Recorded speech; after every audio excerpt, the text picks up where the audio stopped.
Bom, então, muito boa tarde a todas e todos. É com prazer que recebemos aqui, mais uma vez, no Fórum Permanente sobre Genocídio e Crimes contra a Humanidade. Hoje o tema é discriminação institucional e discriminação estrutural e o genocídio do negro brasileiro. E o nosso convidado de hoje é o professor Adilson José Moreira, que vamos resumir muitíssimo o seu extenso currículo.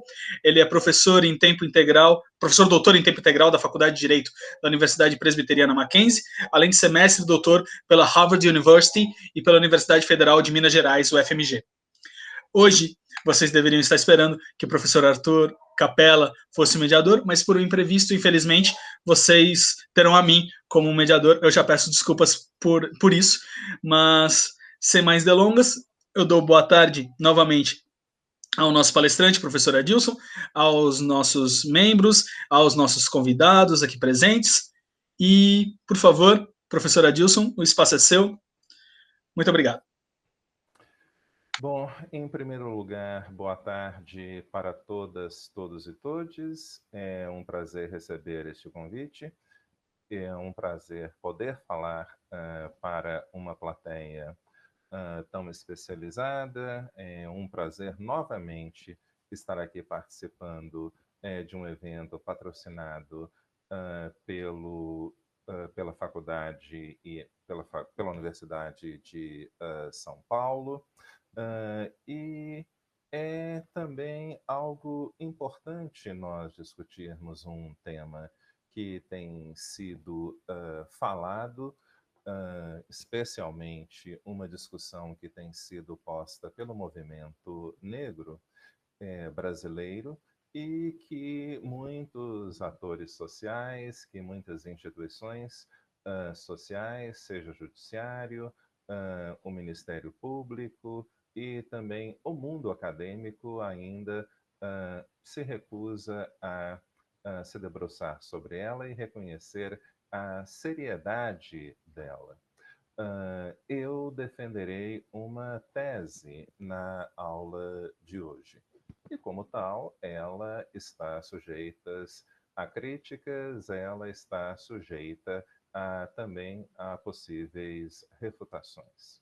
E eu defenderei a tese de que está ocorrendo no Brasil já há algum tempo um processo de genocídio da população negra brasileira, e especialmente de homens negros.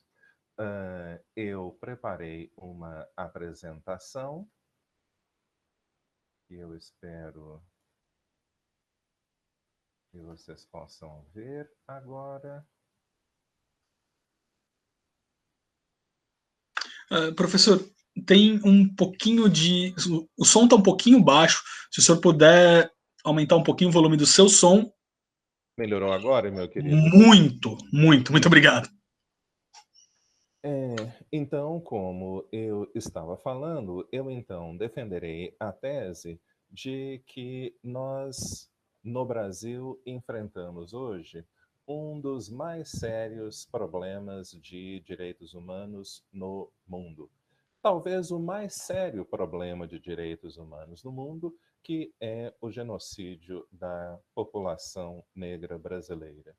E esse genocídio, nós veremos daqui a pouco, é resultado da violência policial.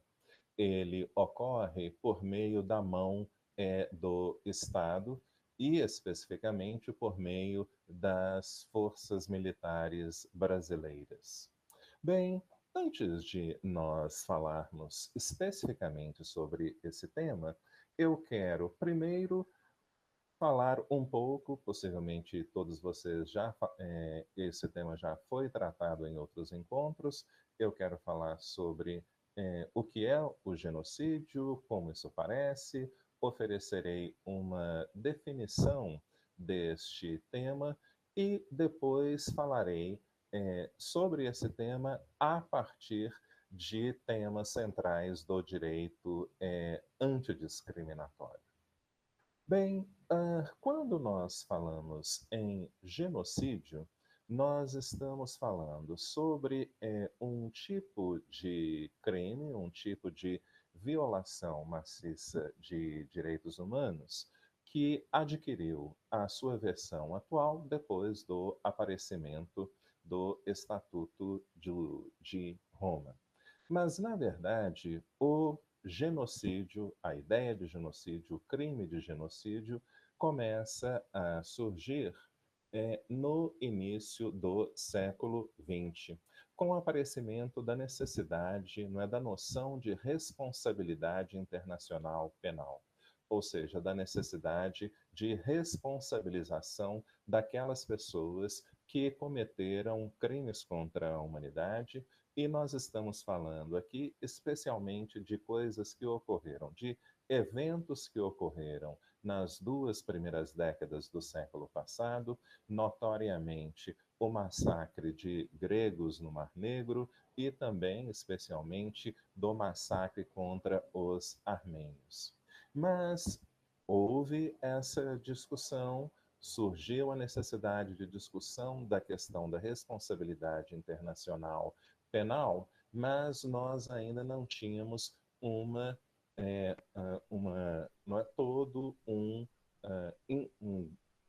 sistema internacional de proteção de direitos humanos. Em 1918 surge a Liga das Nações. Com isso também aparece a necessidade de nós pensarmos em um tribunal especial que teria a função de julgar crimes cometidos contra grupos específicos. Isso também está presente no Tratado de Versalhes. Bom, o Professor, tribunal... desculpa lhe interromper de novo, mil desculpas. O senhor poderia só colocar em tela cheia os slides? Ok. Perfeito, muito obrigado. Desculpe pela intromissão. Com o aparecimento da Liga das Nações, novamente, há uma discussão sobre a necessidade de criação de um tribunal penal internacional, especialmente para o julgamento de autoridades alemãs responsáveis pela Primeira Guerra Mundial, mas o líder da Alemanha estava exilado em outro país e houve uma recusa de entregar este indivíduo para que ele pudesse ser julgado. Só mesmo depois da Segunda Guerra Mundial, nós tivemos o aparecimento de um tribunal penal militar. E esse tribunal, como é conhecimento de todos, teve o objetivo de julgar os crimes cometidos pelas autoridades alemãs, pelos membros do nazismo, do nacionalsocialismo. E esses indivíduos foram julgados em função de todas as atrocidades que cometeram durante aquele conflito armado, notoriamente o Holocausto dos judeus.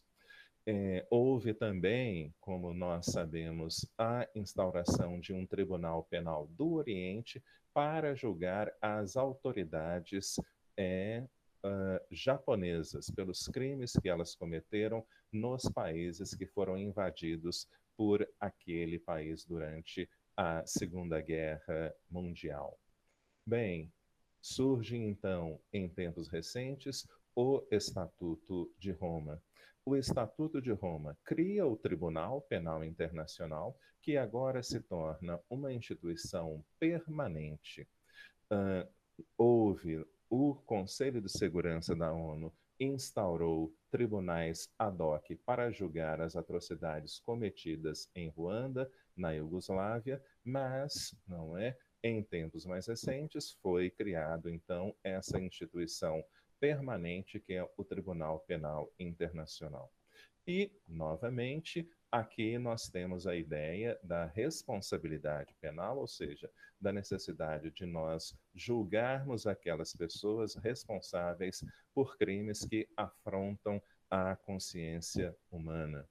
Outro objetivo fundamental do Estatuto de Roma é o combate à impunidade. Este estatuto também tem como um de seus pressupostos a cooperação internacional no combate a esses crimes. E o Estatuto prevê a possibilidade do combate ao genocídio, extermínio, crimes de guerra e também com crimes contra a humanidade.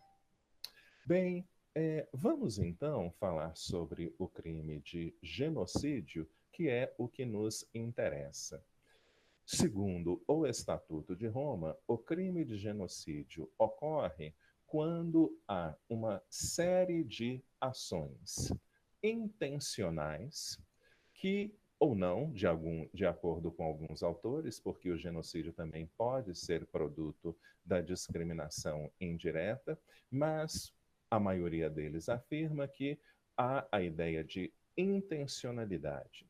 Então, o crime de genocídio ocorre quando há a intenção de destruir, no todo ou em parte, grupos nacionais, grupos raciais, grupos étnicos e grupos religiosos. Daqui a pouco eu vou falar sobre o conceito de racialização. Muitas pessoas poderiam pensar que não há nenhum ponto de semelhança entre esses diferentes grupos. Mas nós observaremos que, na verdade, a ideia de racialização é uma forma de você atribuir determinadas características a grupos específicos, atribuir uma identidade estigmatizada a determinados grupos em função de uma característica comum. Então, este é o mesmo processo por meio do qual grupos nacionais, grupos raciais, grupos étnicos e grupos religiosos são vistos como grupos específicos, distintos, inferiores, como tendo as mesmas características culturais, morais, biológicas, não é? Entre outras. Outro elemento do crime de genocídio é, primeiro, o homicídio de membros do mesmo grupo. O que ocorreu na Segunda Guerra Mundial, o que ocorreu em Ruanda, o que ocorreu também na Iugoslávia. Ofensas graves à integridade física ou mental, porque, como nós sabemos, o direito à vida, não é? Ele engloba a necessidade de proteção da integridade física dos indivíduos. E também a ideia de integridade mental, porque as pessoas podem ser submetidas a formas de violência física, a forma de tortura, que terão como objetivo não é promover danos a um determinado grupo. Sujeição intencional do grupo a condições de vida com vista a provocar sua destruição física total ou parcial. Nós veremos daqui a pouco que as pessoas, não é, os diferentes grupos humanos estão ligados a um determinado lugar, estão ligados a determinados espaços físicos, a determinados espaços culturais. Há uma relação de identidade racial, cultural, nacional, religiosa com esses espaços físicos e há o comprometimento das condições de vida e dos espaços físicos ou o confinamento de determinados grupos a determinados espaços nos quais eles não podem ter uma vida ou sobreviver, não é? Que podem causar a destruição física total ou parcial desses indivíduos, também pode ser visto como um genocídio. Medidas destinadas a impedir nascimentos no seio do grupo. Nós veremos daqui a pouco que esse é outro problema sério que a população negra brasileira enfrentou em tempos recentes, em função de medidas que tinham como objetivo, de práticas que tinham como exatamente esse objetivo, não é? Dentro do nosso sistema de saúde, mulheres negras, mulheres pobres, mulheres indígenas eram submetidas à esterilização sem o conhecimento delas. Ao mesmo tempo que nós tínhamos, sempre tivemos, todo um discurso e uma prática que tenta impedir o aborto, não é? Quando nós estamos falando da reprodução de mulheres negras, aí há autorização estatal para, não é, que pessoas nasçam, né, não nasçam. Então, o aborto parece que há uma lógica aí.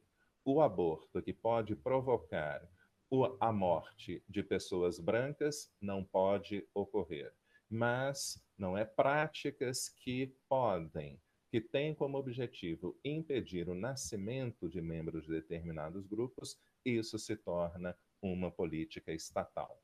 A transferência à força de crianças de um grupo para outro.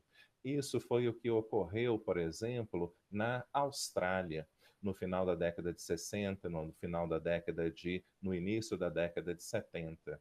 Partia-se do pressuposto, né, de que as famílias aborígenes não tinham condições de criar os seus filhos de maneira adequada devido ao atraso cultural, ao suposto atraso cultural das pessoas.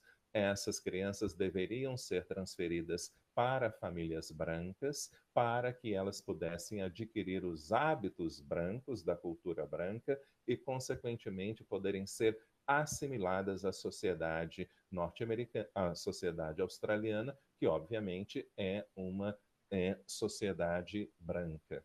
Então, tudo o que está por trás dessas diferentes formas de manifestação do crime de genocídio é a doutrina da supremacia branca.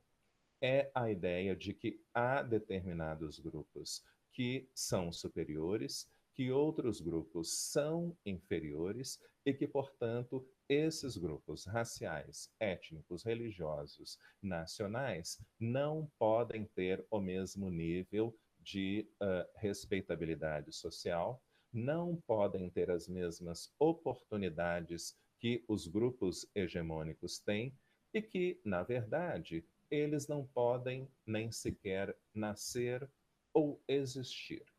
Bom, para que nós possamos então compreender como ocorrem essas diferentes formas de genocídio, essas diferentes manifestações de genocídio, nós precisamos então compreender o que é o racismo, porque esse é um requisito necessário para entendermos, não é, a lógica desse tema. E, novamente, o que está por trás do crime de genocídio, tendo em vista a própria caracterização dele, repito, é a doutrina da supremacia branca. É por isso, então, que nós devemos começar a falar sobre o que é o racismo, porque a própria definição vincula uma coisa com a outra. Primeiro ponto: o racismo é um sistema de dominação social. Ao contrário do que muitas pessoas pensam, o racismo não é apenas uma compreensão inadequada do outro, de membros de outros grupos. O racismo não é apenas um conjunto de estereótipos que faz com que o indivíduo tenha uma compreensão inadequada do outro. Esta é uma manifestação do racismo no plano individual. O racismo é um sistema de dominação. Qual é o significado disso? O racismo é um sistema de dominação que tem dois objetivos fundamentais. O primeiro deles, garantir vantagens competitivas para pessoas racializadas como brancas. O racismo, ao longo de toda a história, teve e tem um mesmo propósito: garantir vantagens econômicas para pessoas brancas. O racismo, na sua formulação moderna, nasce com o colonialismo, com o projeto colonial europeu.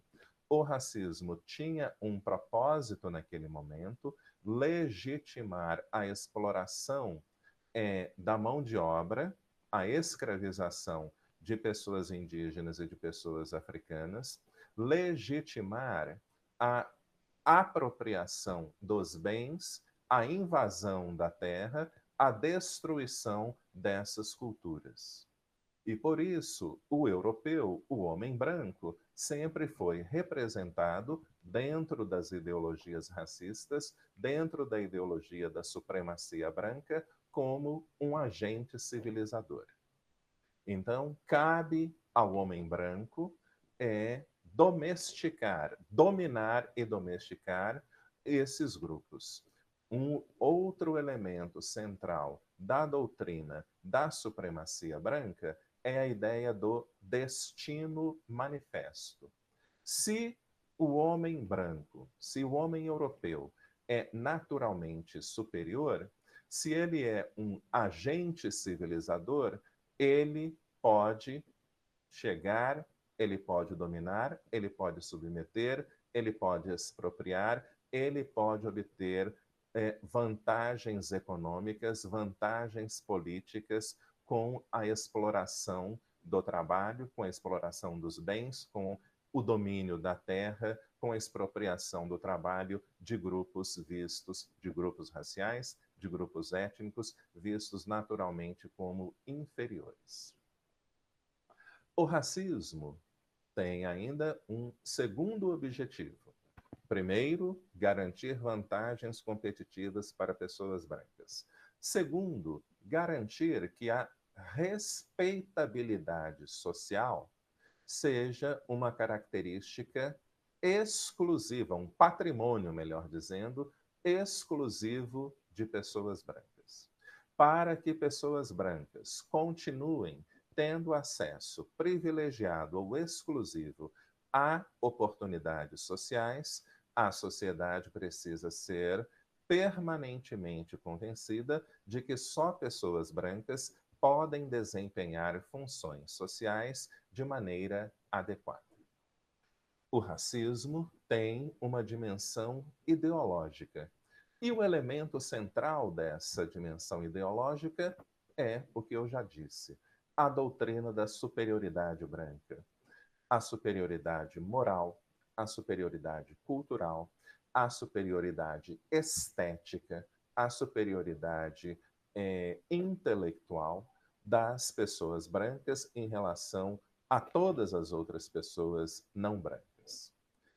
Estruturalmente atrelada à ideia do racismo, dessa concepção da superioridade branca, está a ideia de que todas as instituições, públicas e privadas, devem operar para garantir que pessoas brancas sempre terão acesso privilegiado a oportunidades sociais.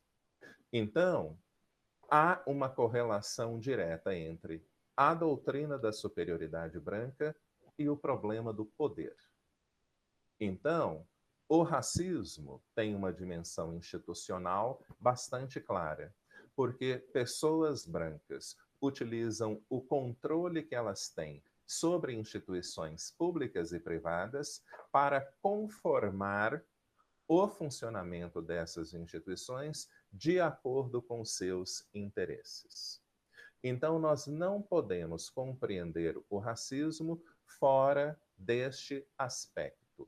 Ele é um tipo de doutrina social que tem como objetivo legitimar relações hierárquicas de poder entre grupos raciais. Então, quando nós falamos sobre genocídio e racismo, nós estamos falando de um sistema que está atrelado ao problema do poder. E por estar atrelado ao problema do poder, o racismo é um sistema de dominação social baseado na exclusão. O objetivo fundamental do racismo é excluir pessoas não brancas de oportunidades sociais e da respeitabilidade social.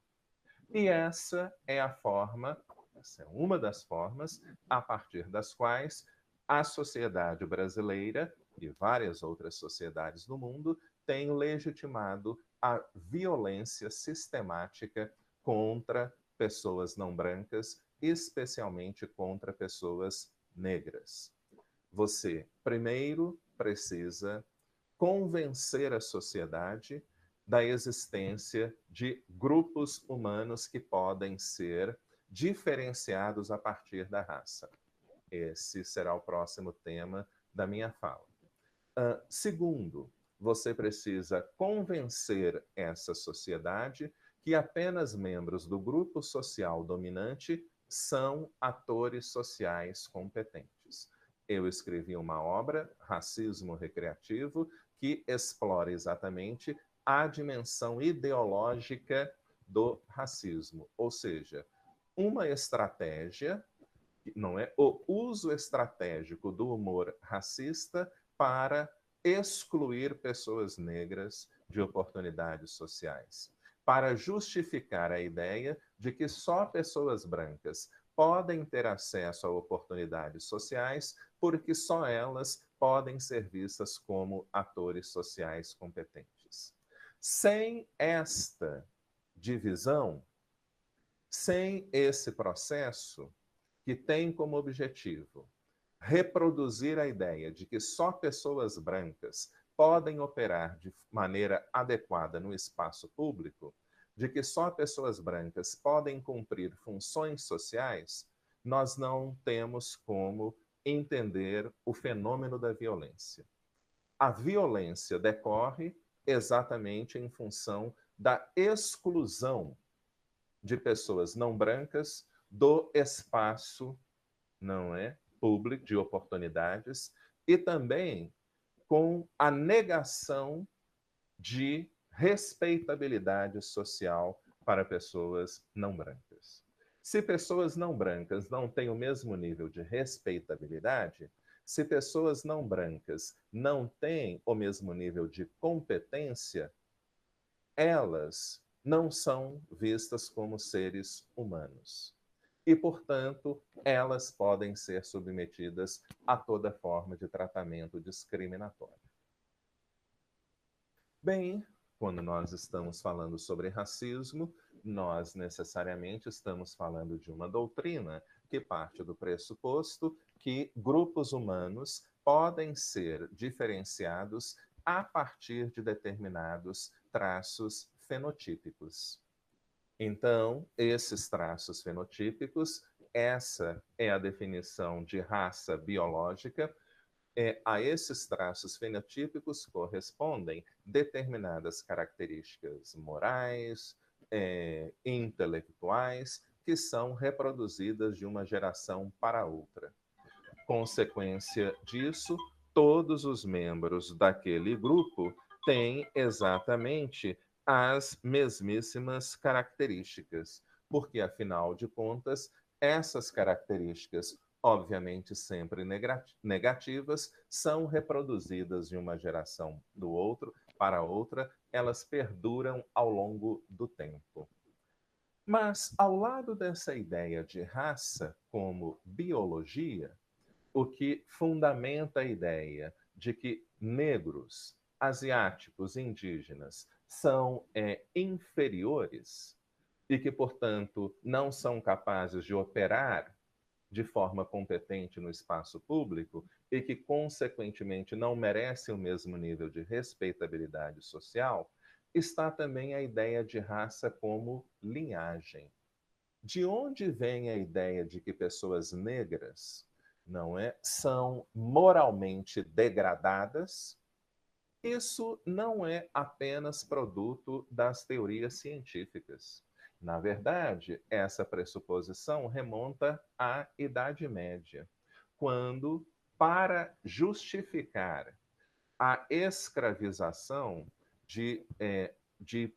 a invasão e a posterior escravização de países africanos, os europeus recorriam à Bíblia, aquela história lá de Caim e Abel. Então, os brancos seriam descendentes de Caim. São próximos de Deus, são puros, são obedientes, etc. enquanto negros seriam descendentes de Caim. Então, e portanto, são pessoas moralmente degradadas, não são pessoas confiáveis.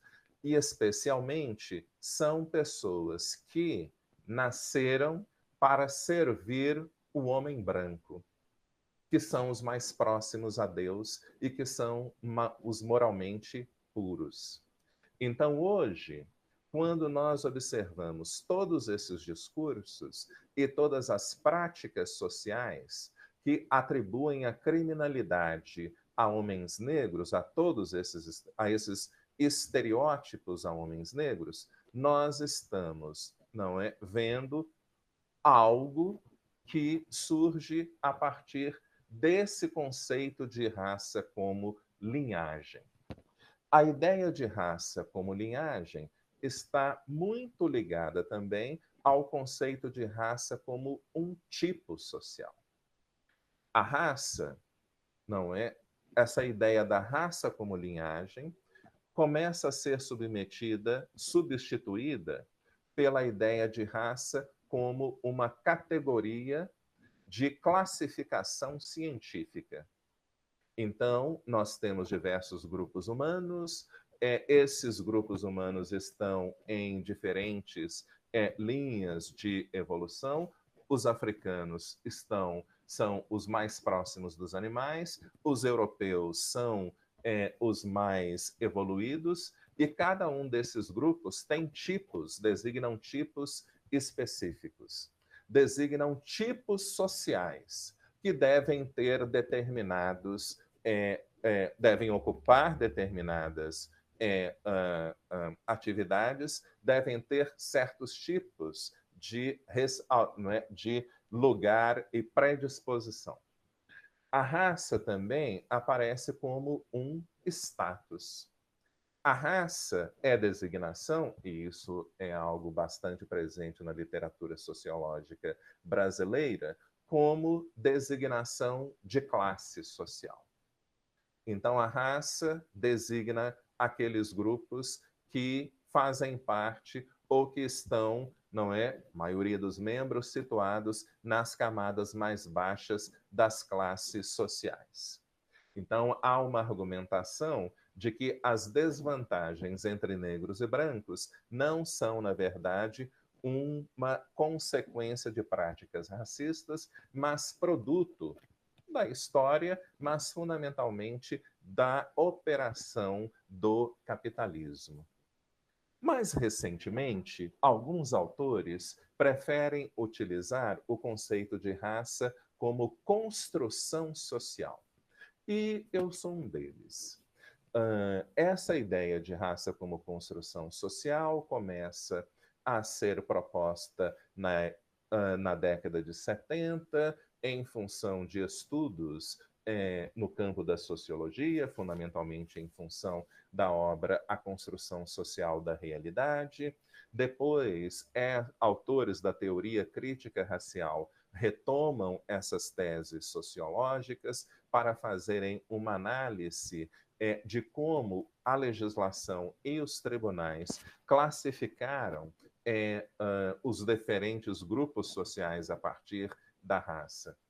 Em 1994, dois autores norte-americanos publicaram um livro chamado Racial Formation in the United States.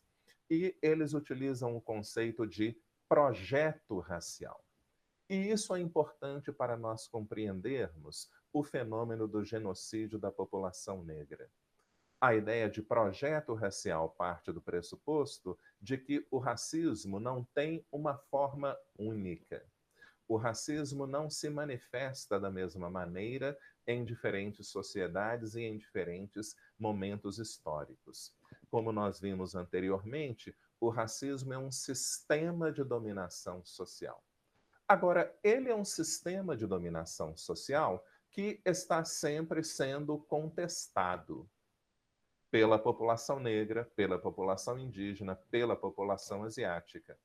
As pessoas não brancas não ficam de braços cruzados, não esperando que alguma coisa, né, que alguma coisa ilumine a cabeça de pessoas brancas e elas deixem de ser racistas. Pessoas brancas, pessoas negras sempre confrontaram pessoas racistas, práticas racistas, etc. E é exatamente em função deste fato que o racismo, enquanto sistema de dominação, está sempre adquirindo novas formas ao longo do tempo e em diferentes sociedades. Então, nós tivemos um projeto racial no período colonial que estava baseado na exploração econômica da raça negra, projeto que era legitimado ideologicamente pelo uso do cristianismo.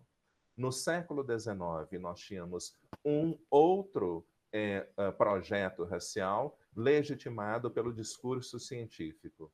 No século XX, a partir da década de 30, surge outro projeto racial que tem como ponto de partida a ideia da democracia racial. Esse conceito de construção social nos permite falar, então, sobre racialização, sobre os mecanismos culturais, políticos, que pessoas brancas e instituições controladas por pessoas brancas utilizam para atribuir significados sociais a traços fenotípicos ou a outros traços, traços culturais, nacionalidade, religião. Então, até hoje, há um debate, por exemplo, se judeus podem ser vítimas de racismo, porque judeus são brancos, a maioria dos judeus são brancos. Então, como é que eles poderiam ser vítimas de racismo se eles pertencem ao grupo racial dominante? A questão é que a etnia e também a religião são mecanismos de racialização de determinados grupos. Eu me lembro de uma conversa que eu tive com um colega há pouco tempo e ele, nós estávamos conversando sobre racismo, etc. E ele falava, não, eu também sou discriminado. Eu olhei para ele, velho, por favor, né? Não, eu sou discriminado. E ele começou e obviamente, eu olhei para ele com todo desdém, porque afinal de contas ele é um homem branco de olhos azuis, ele sempre será reconhecido como homem branco em qualquer lugar do mundo. Mas ele é nordestino. Ele é nordestino, ele tem um sotaque nordestino fortíssimo, que ele nunca se preocupou em eliminar, e ele é racializado em função disso. Como nós sabemos, não é? Pessoas brasileiras de ascendência nordestina também são vítimas frequentes da discriminação. Bem, como opera a lógica do genocídio? Como opera, então, a lógica da violência estatal sistemática contra pessoas negras, e especialmente contra indivíduos, homens negros entre 10 e 29 anos de idade? A lógica do genocídio opera por meio da lógica da exclusão. Então, essas pessoas que são mortas são pessoas excluídas de oportunidades sociais. São as pessoas que moram nas áreas periféricas. São as pessoas que são excluídas em função da segregação, em função da discriminação que elas sofrem no mercado de trabalho. São excluídas em função dos processos capitalistas, porque na medida em que o capitalismo progride, a população negra brasileira, a população negra periférica de baixa renda, se torna um tipo de trabalhador obsoleto para o funcionamento do capitalismo. E como essas pessoas se tornaram obsoletas, como elas não podem ser integradas ao mercado de trabalho, porque o mercado de trabalho opera para garantir oportunidades para pessoas brancas, esses indivíduos precisam, então, ser controlados. Eles estão sobre a vigilância estatal permanente. Então, nós temos um problema que é a legitimação do racismo que ocorre por meio do que nós já vimos. O genocídio da população negra brasileira ocorre por meio, já afirmei isso, outras pessoas certamente já falaram isso neste evento, por meio da discriminação, da violência policial. A violência policial, não é? A letalidade das polícias brasileiras é um exemplo do que nós chamamos de discriminação institucional. A discriminação institucional ocorre quando uma pessoa, um agente de uma instituição pública ou privada, discrimina a outra. O que significa discriminar? Impor um tratamento arbitrário, desvantajoso a pessoas ou a grupos de pessoas. A discriminação institucional, ou no caso, o racismo institucional, é legitimado dentro da cultura daquela instituição por meio de estereótipos. Estereótipos são falsas generalizações que nós fazemos sobre membros de determinados grupos. Os estereótipos têm muitas dimensões. Eu mencionarei duas delas porque nós já estamos próximos do fim. Os estereótipos têm uma dimensão descritiva. Eles designam supostas características de membros de determinados grupos. Eles também têm uma dimensão prescritiva. Eles designam os lugares, as funções que membros de determinados grupos podem ocupar. Então, como esses estereótipos operam, legitimam a violência policial? Porque a cultura das polícias brasileiras são estruturalmente racistas. Isso é um absurdo, professor Adilson? Não, não é um absurdo. Qualquer pessoa que tiver telefone celular ou um computador precisa apenas colocar lá no Google circular Polícia Militar Campinas racismo e encontrarão um documento da Polícia Militar de São Paulo instruindo os policiais a revistarem todas as pessoas negras que estiverem circulando em bairros de classe média alta. Ou seja, faz parte da cultura da polícia militar a ideia de que negros são naturalmente delinquentes. E como eles são naturalmente delinquentes, eles podem ser presos, eles podem ser assassinados, eles podem ser mortos. E a letalidade da polícia brasileira é a maior do mundo. O número, em 2017, o número de pessoas mortas pela polícia brasileira foi maior do que o número de vítimas de guerras civis ao redor do mundo. Houve toda aquela comoção internacional, não é, sobre o assassinato de George Floyd. A polícia brasileira, nos últimos 5 anos, matou mais pessoas do que a polícia de todos os estados norte-americanos nos últimos 30 anos. Então, a polícia brasileira é a mais violenta do mundo. E a violência policial é uma das principais formas do genocídio da população negra. Mas esse genocídio da população negra não ocorre apenas em função da letalidade policial. Ele ocorre também em função do que nós vimos lá anteriormente, submissão de grupos minoritários raciais a condições que impeçam a vida. E isso é o que a sociedade brasileira faz com a população negra. Nós temos um problema da discriminação institucional, como nós acabamos de ver. A discriminação institucional é uma prática coletiva no Brasil. Ela é praticada pela maioria das instituições públicas e privadas. Então, por exemplo, o homem negro ganha, em média, 50% menos do que o homem branco. A mulher negra, 65% a menos do que o homem branco. Se nós adicionarmos a questão da sexualidade, essa discrepância é ainda maior.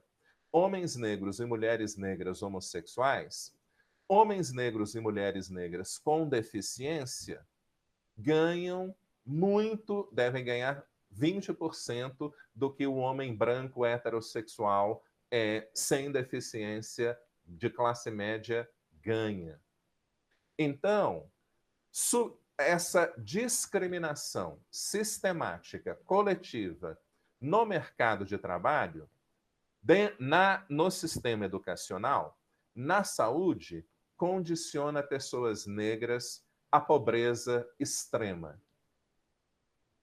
Então, nós estamos observando hoje, não é, a volta do Brasil do problema da pobreza extrema, da insegurança alimentar.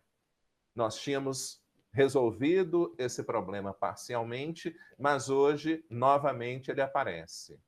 E ele aparece no momento da Covid, no momento no qual nós observamos, olha, nós precisamos praticar o distanciamento social, mas isso não é possível nas áreas periféricas, nas quais há uma concentração da população negra, que não tem dinheiro suficiente para comprar meios necessários para higienização, que não tem como manter o distanciamento social, porque moram 7 pessoas em um único cômodo. Essas pessoas são trabalhadores informais que precisam ir para a rua, não é? O governo nega a dar vacina para as pessoas, para a população brasileira, o que afeta especialmente estes indivíduos. Nós estamos vendo agora a distribuição das vacinas, não é? Na população negra periférica não tem esse mesmo acesso facilitado, porque os postos de saúde, as instituições que oferecem saúde estão concentradas em áreas brancas, em bairros brancos, no centro da cidade. O genocídio do povo brasileiro também ocorre, não é? Ocorreu no passado em função, por exemplo, do que havia na década de 70 e na década de 80, quando mulheres negras de baixa renda, principalmente no Nordeste e no Norte do país, foram esterilizadas sem o conhecimento delas.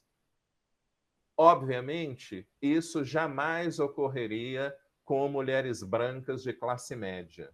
Ou seja, esta é uma política estatal para impedir o nascimento no meio de pessoas negras.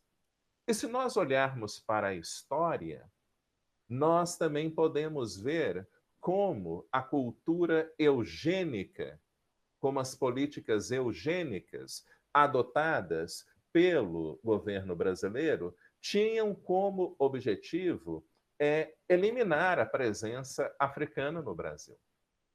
A lógica era a seguinte: vamos promover a imigração europeia. Nós sabemos que brancos são superiores a negros, não é? Vamos promover também a miscigenação.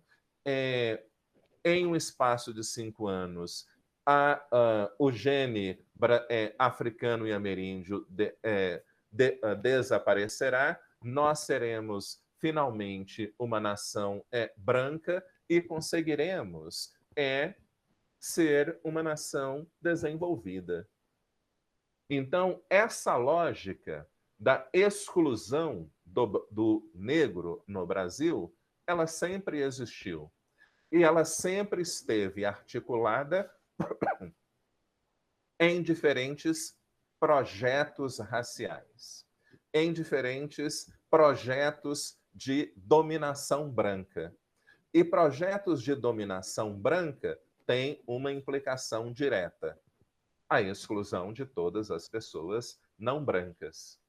E essa exclusão, ela pode ser caracterizada como uma prática genocida. Quando, por exemplo, nós olhamos o problema da letalidade policial no Brasil. Quando nós observamos as ações policiais que ocorrem nas áreas periféricas de São Paulo, do Rio de Janeiro, no qual 25 pessoas negras são assassinadas a queima-roupa, e há uma legitimação para isso, não é? Os meios de comunicação legitimam isso. O Ministério Público fica inerte. O sistema judiciário fica inerte. Então, nós assistimos na internet policiais dizendo, não é, que vão agredir, que vão matar, e dizendo para as pessoas: podem falar porque eu sei que não vai dar em nada. E há um kit bandido. Há o que se chama de kit bandido. Então, o policial assassinou uma pessoa negra e ele já tem um kit bandido, já tem uma arma, já tem uma quantidade de cocaína, ele vai lá: não, foi resistência, não é? Ele resistiu e tal. Não, olha aqui, ele atirou, ele estava armado, é um traficante. E, de acordo com a lógica, não é? Ele era negro, não é? E de acordo com a lógica dos estereótipos, ele realmente só poderia ser um bandido. Ele só poderia ser uma ameaça à segurança pública. E, consequentemente, beleza, você fez o que você teria que fazer. Na letalidade policial, o genocídio do negro brasileiro, ele ocorre em função da legitimação feita por programas de televisão. Por programas de televisão que escolhem o tipo de crime que eles vão abordar. Então, eles vão abordar o crime de rua, o roubo, o furto, praticados por pessoas negras e periféricas. Esses programas não vão escolher, por exemplo, crimes de assédio sexual. Porque crime de assédio sexual só pode ser praticado por homens brancos. E nós vamos ver algum dia os repórteres brancos perseguindo homens brancos heterossexuais de classe média alta. Olha lá, o bandido, ele não quer falar, ele não quer mostrar o rosto, ele cometeu tantos crimes contra a mulher. Nós nunca veremos esses homens brancos que são apresentadores desses programas de televisão fazendo isso. E nós nunca veremos porque o racismo cultural impulsiona, legitima o genocídio, legitima a violência policial, e o racismo cultural é uma forma dessas pessoas impulsionarem a carreira política delas. Então, essas pessoas conseguem ter uma carreira política à custa pela exploração midiática do racismo, do ódio generalizado presente na sociedade brasileira em relação a pessoas negras, em relação ao medo do homem negro, especificamente. Bem, era isso que eu tinha a dizer. Espero poder ter contribuído de alguma forma para os debates sobre este tema. Obrigado, professor Adilson. Muito obrigado pela palestra. Nós recebemos várias perguntas, daqui a pouco eu as farei. Mas antes disso, só eu queria agradecer efusivamente aqui por abordar, né, dessa forma em que a gente consegue trazer na temática do racismo, juntando com o genocídio e fazendo uma passagem desde o tempo da colônia, associando com as questões religiosas, né, que por um período a gente acabou, na sociedade atual, acabou ainda recebendo, né, absorvendo o conceito de a cor do pecado, atribuindo determinada cor de pele à questão do pecado na religiosidade cristã, da Igreja Católica, muitas vezes, e até mesmo passando pelo tabelamento de raças de Gobineau, colocando determinados grupos como mais ou menos humano, dependendo tanto da constituição física, e até passando pela atroz Sociedade Eugênica de São Paulo, que foi fundada em 1918, onde, além de Monteiro Lobato ter flertado com ela, mas ser frequentada por médicos tanto do Rio de Janeiro quanto de São Paulo. E eu tinha algumas perguntas para fazer para o senhor, eu vou ser bem breve, mas é sobretudo com relação a como o senhor está conceituando o genocídio no Brasil, né? Porque nos crimes internacionais, né, se a gente for pensar, a priori, a discriminação per se, ela não vai ser um genocídio. O simples fato da discriminação não vai ser um genocídio. E os crimes internacionais, eles trabalham com dois conceitos para chegar ao cometimento do crime, para poder tipificar, né, que são actus reus e a mens rea. Actus reus é o fato em si, vamos colocar assim, vamos trabalhar com homicídio, matar alguém, e a mens rea é a vontade de cometer aquele delito com aquela finalidade. Querer matar alguém, e o que até alguns teóricos americanos eles costumam chamar de mente criminosa, né? Mente culpada, sendo a mens rea. E aqui o senhor vai... E como a gente não pode trabalhar a ideia de genocídio culposo, quando a gente trabalha com essa ação policial de que há discriminação e por isso mata mais, e que tem um maior número de letalidade para a população negra, o que são fatos, eu não vou debater os fatos, mas a minha pergunta está na intencionalidade da destruição, em parte ou em todo, nesses números.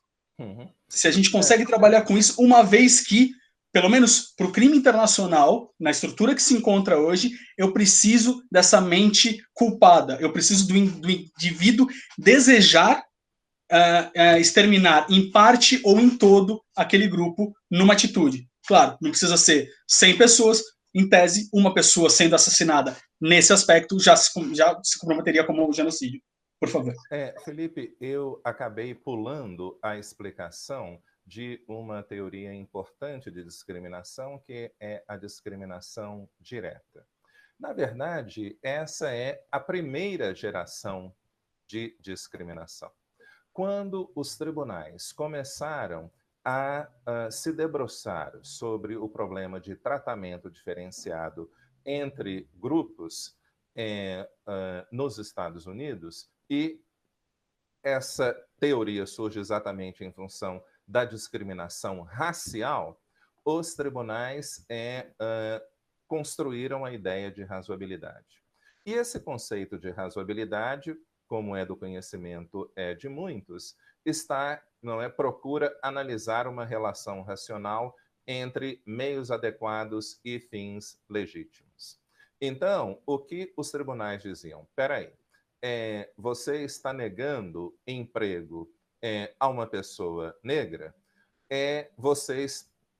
você está praticando um ato arbitrário. Porque quais são as habilidades necessárias para o desempenho dessa função? O diploma de engenharia, o diploma de medicina, o diploma de administração, o diploma de seja lá mais o quê, algum tempo de experiência profissional.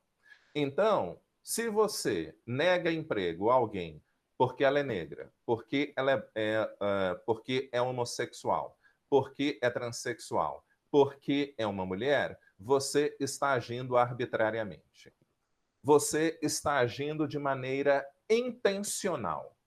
A ideia de intencionalidade dentro da teoria da discriminação direta parte do seguinte pressuposto: um ator discrimina o outro quando ele utiliza um critério proibido por lei para a discriminação negativa. O elemento central da discriminação direta é a intencionalidade. E essa intencionalidade, ela é baseada no quê? Em preconceitos e em estereótipos. Em preconceitos sobre a capacidade, por exemplo, das mulheres desempenharem funções de comando. Então, 85% dos cargos de comando na iniciativa privada são desempenhados por homens brancos heterossexuais. 88% dos cargos de direção nas empresas privadas são desempenhadas por homens brancos heterossexuais de classe média alta. Como nós vimos aí em uma fotografia que se tornou célebre, não é? Se você trabalha em fundos de investimento, 100% de pessoas brancas, não é? E 5 mulheres. E, então, o elemento central da discriminação direta é a intencionalidade. Então, quando um policial saca de uma arma e sai matando as pessoas, ele está motivado por um tipo de política pública, por uma cultura institucional que representa o homem negro como um inimigo público. Então, mais de 80% das prisões arbitrárias no Brasil são de homens negros. Mais de 80% das pessoas, acho que 77%, esses são dados do relatório de segurança pública que foi apresentado pela UFSCar em 2014. São homens negros e 90% dos policiais que matam são homens brancos. Então, é muito claro que o fator racial determina isso. E quando você tem uma circular, você obviamente há a questão da intencionalidade. Nós temos recebido agora relatos da seguinte natureza: adolescentes negros estão andando no seu bairro, no centro da cidade, etc. A polícia para e pergunta para ele: qual é o seu artigo? Qual é o pressuposto desta pergunta? Você é um homem negro. Você é um delinquente. Como você é um delinquente, você já passou pelo sistema prisional. Você já foi condenado baseado em algum artigo. Então eu quero que você me diga qual é. Não tem, não sei o quê. Aí o policial pega e tira fotos desses adolescentes negros e dispensa. Aí ocorre um crime no Higienópolis ou na Vila Mariana. Aí vai lá, e coloca essas fotos que ele tirou, vão para um banco, e esse banco, obviamente, possivelmente só tem pessoas negras, e você pode pegar qualquer pessoa negra e acusar do crime cometido. Desde 2016, a Polícia Militar de São Paulo tornou os protocolos um segredo. Nós não podemos saber quais são os protocolos utilizados para abordagem policial. E nós sabemos que a raça é o elemento central desse protocolo de abordagem policial. Então, para mim, quando nós olhamos a ideia de discriminação institucional direta, que também é uma manifestação de discriminação institucional, de racismo institucional, nós podemos muito claramente identificar a noção de intencionalidade de discriminar pessoas negras, membros de um grupo específico que são pessoas negras. E essa intencionalidade de destruir no todo ou em parte. É muito interessante, professor. Muito obrigado. Essa é a minha leitura. Não, perfeito, muito obrigado. Que me lembrou muito do conceito de biopolítica de Foucault e como isso pode estar sendo colocado aqui no genocídio no Brasil. E, bom, depois ele foi transcendido com Mbembe para necropolítica, mas aí já foge um pouco. Eu tenho mais uma pergunta. O professor Maurício não concorda em nada comigo, não é? Mas... Não é? E como eu concordo, a autoridade dele é maior, eu sou outro. É só porque são categorias tradicionais para o direito penal, né? A discussão sobre dolo, sobre dolo direto de primeiro grau, dolo direto de segundo grau. Então, fica muita discussão sobre como internacionalmente se definem os parâmetros da imputação versus centenas, né? 150 anos de dogmática penal, né?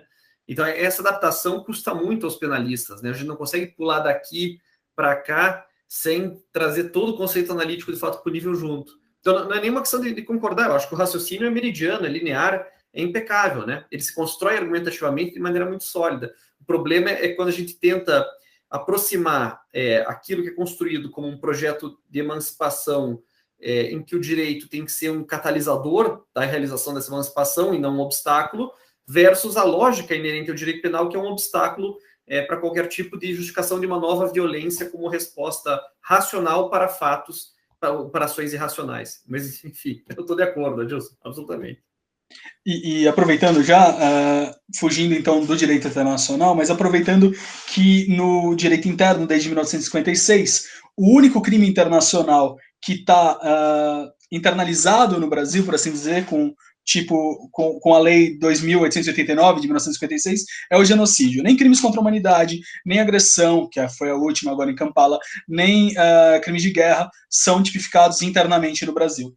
Mas a ironia, Felipe, talvez está indo... Desculpa, estou interrompendo toda a lógica, mas a ironia é precisamente essa do direito penal. O genocídio é um crime muito ruim, porque se você considerar a continuidade delitiva, né, no homicídio, ela tem uma pena muito maior. O genocídio acaba sendo uma forma privilegiada de homicídio de massa, né? Então, é uma figura típica, olha, eu diria assim, do ponto de vista dogmática penal, inútil. Se você fosse, de fato, processar alguém por homicídios, enfim, por determinação de uma ordem executiva, o correto seria uma imputação de homicídio em continuidade, não de genocídio. Então, o genocídio é uma forma privilegiada de matar muita gente. Então, é um crime incorporado, mas que ele acaba, digamos, atenuando qualquer forma de censura mais grave.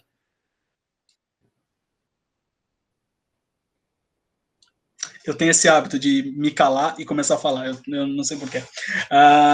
Não, perfeito, professor, estamos de acordo, mas eu acredito que quanto mais for tipificado internamente, mais facilita o trabalho do TPI, até porque ele precisa de tentativas internas ou não funcionamento interno para que ele possa trabalhar. Mas a minha lógica era até, já seguindo o que o professor Maurício colocou, já meio que respondendo até o que eu estava perguntando, se há algum caso de tentativa de julgamento no Brasil por genocídio? E se não, por quê? E fazendo bom, se não por quê, aparentemente o professor Maurício já respondeu, mas fica aqui a pergunta. Não, tem sim. E fazendo... Só para antecipar, Felipe, eu tenho que pedir desculpa à professora Maria Luísa, mas principalmente ao meu querido professor Adilson. Eu tenho palestra agora com a professora Zaffaroni às 6h30, então eu já vou aproveitar para endereçar essa questão e me despedir, agradecer de novo, né? O professor Adilson sabe a admiração que eu tenho por ele, assim, quanto respeito o trabalho intelectual dele, quanto ele tem sido importante para as reflexões, especialmente lá no CPEC, sobre as determinações raciais da criminalização, para ver que eu participei de 2 processos de genocídio, Felipe, no Brasil, não que eu tenha participado, mas eu acabei participando do processo, porque foi uma acusação contra um fazendeiro em Rondônia, porque apareceram mortos 2 indígenas que seriam de uma última tribo local, e ele foi acusado pelo Ministério Público Local de genocídio. Mas nem se resolveu a questão da autoria, se podia atribuir a ele ou aos seus funcionários aquela morte, porque eles foram encontrados numa área de queimada. Então, eu me lembro desse caso vivamente, salvo engano, foi em 2002, mas eu posso recuperar o arquivo. Assim, é o único caso que eu conheço, né, de acusação formal por genocídio no sistema de justiça criminal brasileiro. E no sentido da pergunta era sobre o genocídio de pessoas negras no Brasil, se os senhores têm conhecimento de algum caso. E já fazendo a ponte com a primeira pergunta do público, o Cássio Coutinho coloca que, aparentemente, a definição de genocídio da Convenção de 48 foi retomada na Lei 2.889 de 56 e no Estatuto de Roma. Ocorre que a definição inicial foi muito influenciada pelo colonialismo então vigente. Sendo assim, podemos dizer que a controvérsia atual quanto à tipificação de atos contra a população negra no Brasil como genocídio também decorre do colonialismo de décadas passadas, que já é uma visão crítica do direito internacional, sobretudo. Então, são essas duas amarrações sobre a aplicação do genocídio aqui e sobre o colonialismo que vai ser a mãe, por assim dizer, da tipificação de genocídio internacionalmente. Olha, meu caro, eu participei de um debate há alguns anos atrás, alguns meses atrás, na verdade, no qual também fazia parte uma aluna do Mackenzie, a Tamires Sampaio, que escreveu um livro chamado Código Oculto. E neste livro ela passou algum tempo no Canadá estudando com um professor que é um grande especialista em estudos de genocídio. E ele ele faz essa crítica também. Ele parte do pressuposto de que a caracterização do genocídio ou a compreensão que o genocídio tem no mundo moderno, está no mundo contemporâneo, está muito ligado com com uma compreensão do Estado, com uma compreensão defasada do Estado, com uma compreensão defasada de como processos discriminatórios operam dentro da sociedade. E em função disso, algumas práticas que têm um impacto negativo em grupos minoritários deixam de ser reconhecidas. Então, há uma discussão hoje sobre o que se chama de ecocídio, ou seja, um grupo de práticas que não tem como objetivo específico, ou pelo menos aberto, matar indígenas, povos indígenas, não é? Ou comunidades tradicionais, mas que tem aquela consequência de submeter grupos a situações não é, que impedem a continuidade da vida, etc. E essas pessoas argumentam que, por exemplo, o reconhecimento deste conceito de ecocídio requer a incorporação do que se chama de discriminação indireta. A discriminação indireta ocorre quando uma norma, quando uma prática universal, ou pelo menos uma norma que não utiliza nenhum critério de tratamento diferenciado, tem efeitos negativos sobre grupos que já se encontram em uma situação de desvantagem. Então, o conceito de ecocídio, que é algo próximo da ideia de racismo ambiental, seriam formas de você também promover o genocídio.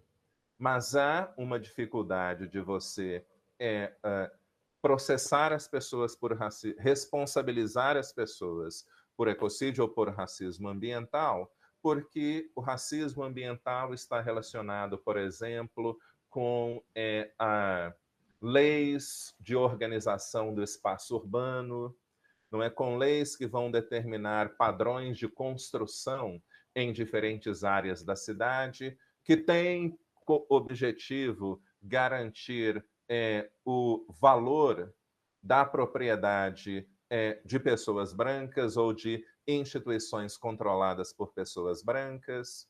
Então, aí eles argumentam que a ideia de genocídio precisa ser expandida também para incluir, por exemplo, o ecocídio, formas de racismo ambiental e, consequentemente, a ideia de discriminação indireta. Uma revisão da tipificação, então. Obrigado. Exato. Bom, professor, fizeram algumas perguntas um pouco extensas, então, se o senhor me permite, eu vou fazer uma por vez, porque elas estão um pouco bojudas, por assim dizer. Eu vou dar aula às 6h30, então eu só poderei responder uma. Então eu vou sortear aqui a primeira que aparecer, eu vou colocar. Aqui, a esmo. Seria bom associarmos o genocídio, entendido como querer exterminar uma raça, ao racismo, entendido como querer manter privilégios de uma raça? Considero que sim, racismo é uma base ideológica do genocídio, porém, será que a ideia de fazer uma conduta para privilegiar uma raça ou dar prestígio social para uma raça, ela não acaba afastando a ideia central do genocídio, que é eliminar a raça alheia? E eu acho que, lendo aqui rapidinho, ele continua.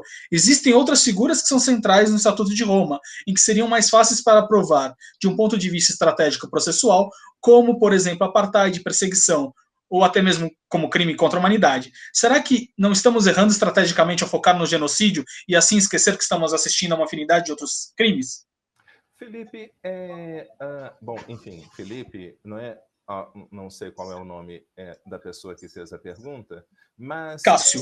Cássio, os autores sempre argumentam que existe um overlap, por assim dizer, entre a tipificação do crime de genocídio e a tipificação e certas manifestações dos crimes contra a humanidade.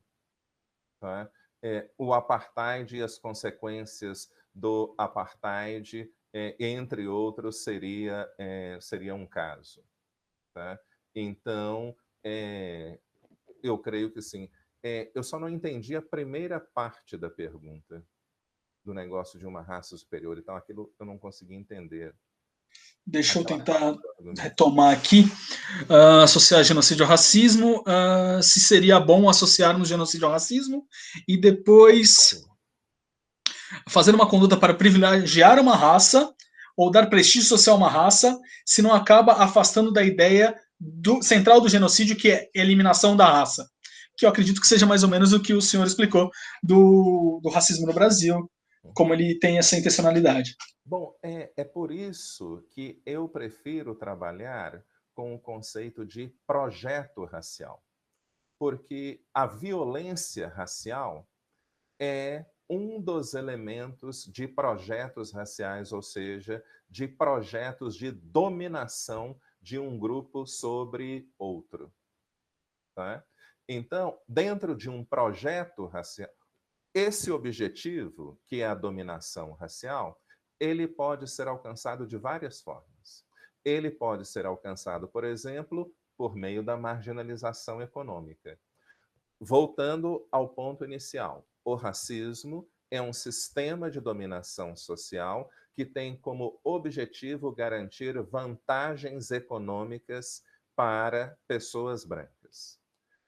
O alcance desse objetivo pode ser alcançado, e essa é uma das formas do racismo no Brasil, pela marginalização econômica de pessoas não brancas, especialmente de pessoas negras e indígenas. Então, na medida em que eu impeço a mobilidade social de pessoas não brancas, eu estou garantindo o meu privilégio. O racismo, enquanto um projeto de dominação social, também pode ser alcançado pela segregação, não é? Pelo genocídio, pela letalidade policial. No Brasil, nós temos uma combinação de tudo isso. Nós temos o problema da letalidade policial, nós temos a marginalização econômica, nós temos toda uma série de estratégias utilizadas para impedir que pessoas negras, tenham o mesmo nível de respeitabilidade social que pessoas brancas têm. É o que eu mostro no meu livro, Racismo Recreativo. Este livro é aqui. Um exemplo. Recentemente, um gerente de uma loja de rede de supermercados de Belo Horizonte, foi condenado pela Justiça do Trabalho a danos morais, a R$30 mil de danos morais, porque ele chamava um empregado negro de Idi Amin. Idi Amin era o nome do gorila,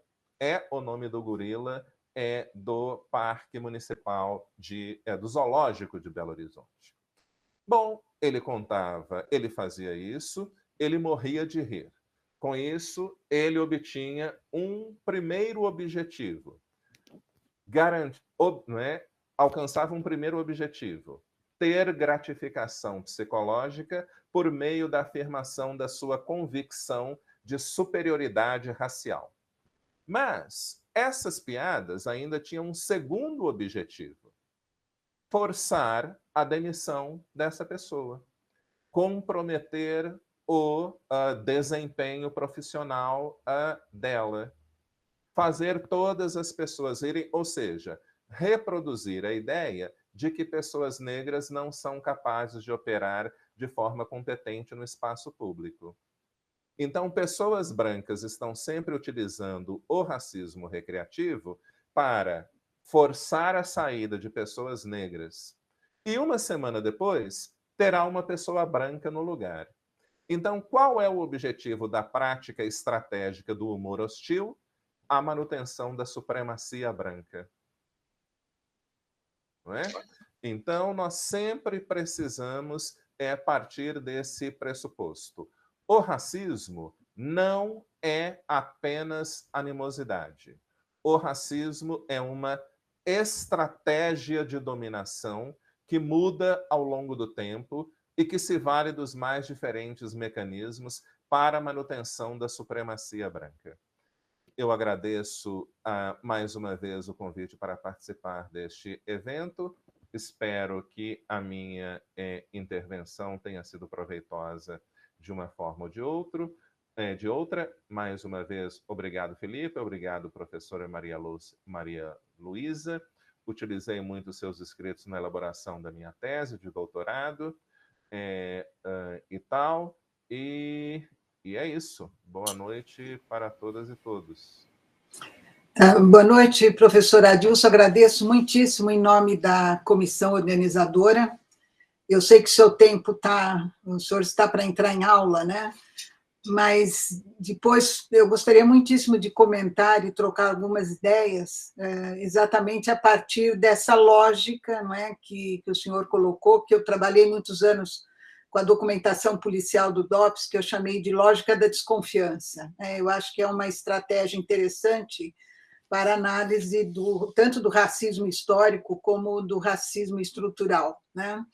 Mas acho que seria interessante também mostrar, e eu gostaria de te ouvir também, mas nós não temos esse tempo, quer dizer, como que o racismo ele prepara o terreno, né, vamos dizer assim, não obrigatoriamente implicando em genocídio, mas ele prepara o terreno para o genocídio, né, à medida que a população negra, por exemplo, agora em plena pandemia, ela perde a oportunidade, por exemplo, da vacina ou de atendimento médico, né, ou está mesmo encurralada pela própria polícia, né? Sim. Então eu gostaria de deixar assim a minha posição bem clara, quer dizer, da diferença entre o racismo estrutural que prepara e histórico, né, como acontece também com a questão indígena no Brasil, que é secular, né, um racismo secular, e que prepara o terreno e garante, vamos dizer, pela falta de oportunidades, pela matança que a própria polícia faz, né, prepara esse terreno para o genocídio, né? Então, eu acho que seria interessante depois, se você tiver oportunidade de colocar isso no texto, porque nós pretendemos publicar, não é? Números também seriam importantes, quer dizer, demonstração de por exemplo, quantos negros, né, ou pretos descendentes de afros foram vítimas agora por falta de atendimento, por falta de seguro-saúde, não é? Uhum. E uma coisa que eu tenho tentado, por exemplo, nas próprias universidades, né, o racismo implícito, né, quando a gente não vê negros ocupando cargos importantes, né, na própria Universidade de São Paulo, ou cargos como docentes mesmo, né, quer dizer, é uma minoria.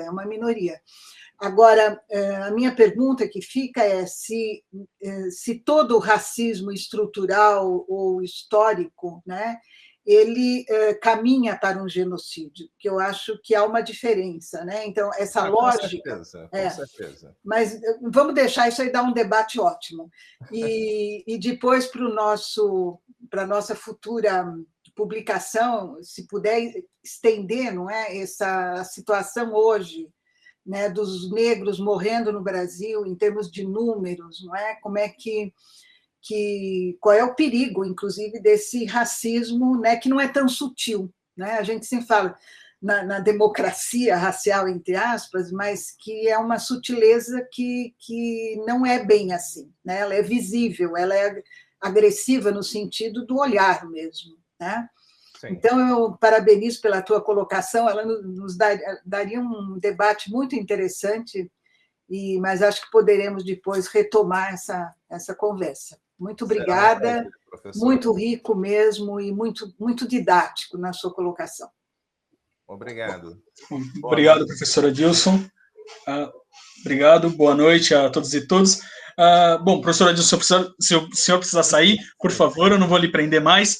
Eu só queria avisar aos nossos demais colegas aqui na sala que a próxima palestra, que será sobre os massacres dos Rohingya, já está aberta para inscrições no site da ESA, no campo de cursos. Ela será no dia 15 deste mês, ou seja, daqui a exatas 2 semanas. Então é isso, muito obrigado, professora Maria Luísa, hoje foi um pouquinho corrido, muito obrigado aos demais que ainda permanecem na sala, e nos vemos daqui a 14 dias. Até lá.